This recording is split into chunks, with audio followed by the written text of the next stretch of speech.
একটি পক্ষ চেষ্টা করছে সংস্কারের নামে নির্বাচন বিলম্ব করতে। সংস্কারের কথা বলে নির্বাচন পেছানো বুদ্ধিমানের কাজ হবে না, এমনটাই মন্তব্য করেছেন বিএনপির স্থায়ী কমিটির সদস্য ডক্টর খন্দকার মোশাররফ হোসেন।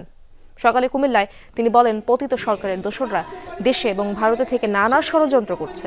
অন্তর্বর্তী এই সরকারকে দিয়ে দেশের সম্পূর্ণ সংস্কার সম্ভব নয়। রাষ্ট্রের পূর্ণাঙ্গ সংস্কারের জন্য একটি দলীয় সরকার প্রয়োজন। তাই দ্রুত সময়ের মধ্যে নির্বাচন দিয়ে একটি দলীয় সরকার গঠন বাংলাদেশের মানুষের দাবি। সম্পন্ন করে এমন একটা পরিবেশ সৃষ্টি করবে, যেই পরিবেশের মধ্যে মানুষ তাদের অধিকার ফেরত পাবে। আর অতি দ্রুত সংস্কার সাধন করে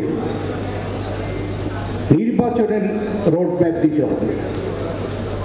ইতিমধ্যে আপনারা দেখেছেন যে সরকার সংস্কারের কথা বলছে।